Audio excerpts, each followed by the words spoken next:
Nate, one other question I had was, I think it's also important for, people on the call to know, like, a difference between a portfolio loan and, loan that's going to be sold off. So can you just speak to that a little bit? Because the loan that I had was a portfolio loan. So where the lender has a little bit more control on the loan versus the one that is not a portfolio loan. Is that correct? Absolutely. So portfolio loans, essentially, it's a lender going in their own pocket to lend to you directly, as opposed to conventional loan types through Fannie Mae, Freddie Mac, that have these third-party investors that purchase the loan essentially immediately after funding. That said, portfolio loans come into play in some specialty circumstances. So any jumbo loans are portfolio loans. That means loans above the conventional loan limit. There are also portfolio loans for non-warrantable condominiums. That's something that you will run into relatively often with condominiums that are attached to multi-use constructions or newly constructed that have not reached a certain occupancy level. So that can be really helpful. That's something that I see people bumping their heads with often.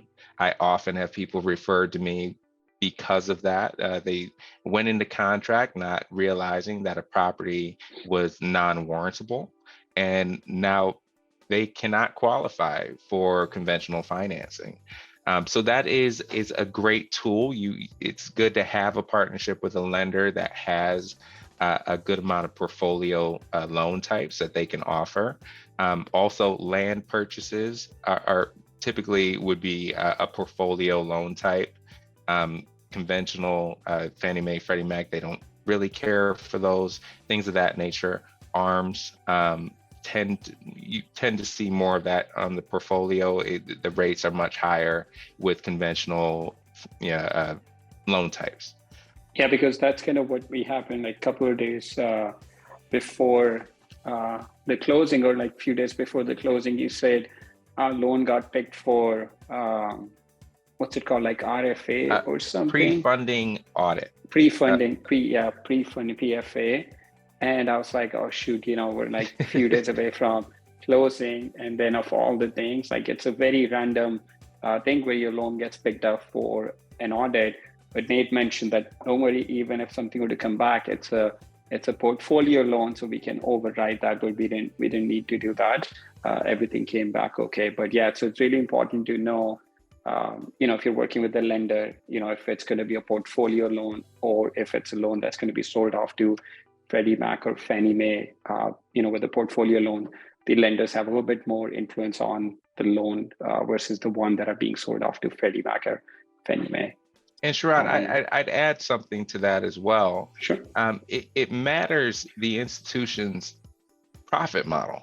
And what I mean by that is some institutions, especially these smaller shops, they write loans to sell. They do not plan to service these loans, and they are not built to service a large amount of loans. So you can almost count on your loan being sold typically in short order. And when I say sold, I mean not just the debt, which is what all institutions do with Fannie Mae, Freddie Mac, but selling the servicing. So that's when you get that letter in the mail that says you have a new mortgage company, off somewhere in Arizona. Right. That happens quite often with some of the smaller companies. When you partner with a larger institution, they tend to have a different profit model. I can speak for my own in saying that we view our mortgages not as a very large income generator.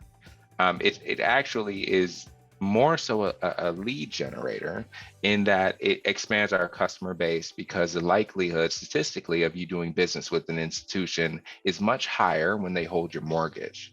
So we have larger banks like this one and others have an interest in servicing those mortgages. So you're not going to see, while they still are an asset and conventional mortgages are saleable, that term is actually used synonymously with conventional and saleable. While there still are saleable mortgages and viewed as an asset that can be, sold if in case of a merger or things of that nature. It is not within the profit model, so it is not a company like this one's intention to sell your mortgage. So for that reason, you have a little bit more stability. I think a lot of times, someone finds a mortgage and it's an eighth of a point lower in the interest rate, and then they have just a terrible time with the company because the company never had that intention to service your loan. That's not what they were built to do. I see. Yeah. No, that's very useful.